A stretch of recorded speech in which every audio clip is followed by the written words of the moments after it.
you guys want to stay up to date with my exclusive videos, make sure that you click the bell on the side to get notified. Here's the video. Yo, what's going on, guys? Chris Bond here, Overtime Athletes. Last week I made a video about the proper way of how I teach athletes how to perform a step up, a basic common movement that I feel like a lot of people get wrong. You guys dropped in the comments below that you wanted box jumps, and I'm always trying to support you, so I'll go ahead and make a kind of in-depth tutorial of the intricate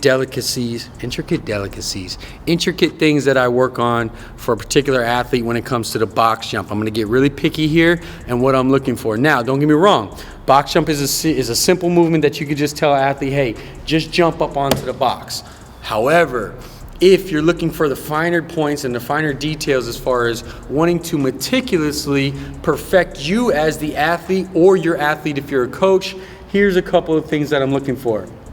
First and foremost, number one is your stance and jumping off, right? So when we're performing a box jump, I simply teach my athletes to keep their feet underneath their hips. I don't want them too narrow. I don't want them too wide. Why? The reason being is because the box jump is teaching hip extension, and then when you get on the box, it's quick hip flexion. Now, powerful hip extension paired with quick hip flexion, what does that resemble? What does that translate over to? Sprinting. So when you sprint, it's quick hip flexion and powerful hip extension. That's all we're performing at this hip. That's why I love the box jump and I love teaching it, because it directly translates. Even though it's a bilateral movement, it directly translates over to sprinting, jumping, anything of that nature as far as a power athlete. So back to the stance, I like it right at hip, your feet right underneath your hips when you're starting. Now, the next thing that you want to do is you want to stand tall. And a lot of guys, they'll get right here and they'll get all excited and everything. You don't want to do that because your hips are already loaded. You're not getting that elastic capabilities from your muscles. When you snap it down and utilize your entire body, from here, you're being able to use that bounce in the muscles, right? The elasticity, like we said, the stretch shortening cycle. Next thing is you want to get your arms involved. It's just physics. Longer lever equals more power. So I don't want to be short stroking here. I want to have long, powerful levers as far as my arms go to be able to support me to get up into this box. So again, hips right underneath. I'm tall here, completely open. I slam my arms down as powerful as I can. Longer lever equals more power. And I explode up. As I explode up, I extend the hips as powerful as possible. Now, in regards to getting up onto the box, depending on the height and where you're at, whether it be short or whether it be high, I always say give that maximal effort, unless you're doing like repeated box jumps, as far as, like some guys do that in sport like CrossFit, like they do like a lower box and they do back and forth. That's a different technique. I'm talking about purely based off performance and trying to translate this over to a power athlete. When you're performing that, with that being said, a lot of people, the reason why I hate measuring box jump and people think, oh wow, that person has such a huge vertical jump because their box jump is good. No, my friend. The reason why it isn't is because some people are just extremely flexible, jump high enough for them to just throw their legs up. So really it's just the fact that they can get their legs high enough. So you see a lot of these guys who get on these impressive boxes, who will run up and throw their feet up onto a box and somehow have the capability or balance to be able to lift themselves up onto the box. That doesn't mean you have a high vertical jump. That means you have great mobility in your hips to be able to get your feet up and great balance to be able to stick that. So don't pay too much mind into that. What I like to see is I like to see the hip extension, full power explosiveness off the ground.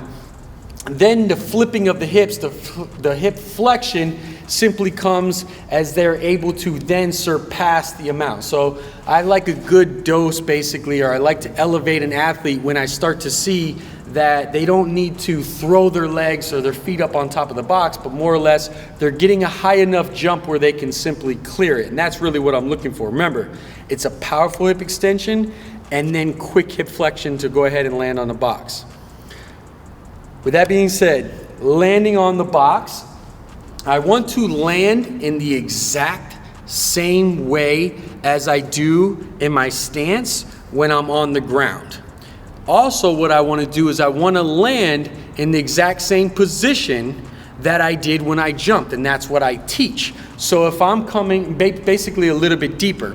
So if I'm coming and I'm teaching the athlete to come here, bang, and their lowest point is here, I want when they get back on the box to be able to land in this position. See, my feet are under me, right? My knees are not passing my toes, my hips are back, my spine is aligned, and I'm sticking the landing. Now when I land on the box, I'm teaching the athlete how to decelerate properly. That means they're able to come down, land on the box, and they're not stomping on it. They're not, they're not falling off, or they're not just throwing their feet up there. I want them to land in a proper athletic position so that they can then absorb that force when they land on the box. Again, these are just finer details that I'm looking for. And I just hope that this tutorial is able to support you guys. Actually, let me show you one real quick. I'm not even warmed up, but here, feet underneath, boom, I'm tall, bang, I come here, and I land, and I'm up there. So that's basically what I'm looking for. Like I said, again, my biggest thing that I want to teach you guys, and I want to reiterate one more time, is it's not about throwing your feet up onto the box. That doesn't give you a higher jump. What gives you a higher jump is focusing on maximal force off the ground and then having enough height, enough force from that ground to be able to easily throw your feet up. So make sure that you're focusing on that. If you're an athlete and you're focusing on the box jump, great movement for all power athletes. Try it out, drop a comment, drop another movement if you guys want me to go over it. Finer details of athletic training. Love y'all, holla at y'all next time. Yo, what's going on? Thank you so much for watching this video. If you're interested in increasing your vertical jump or becoming an overall more explosive athlete, go ahead and sign up for my advanced vertical series. It's actually free, where I send you lessons each day for the next 5 to 10 days, basically covering everything that you need to be able to get a higher vertical jump. I'll see you inside.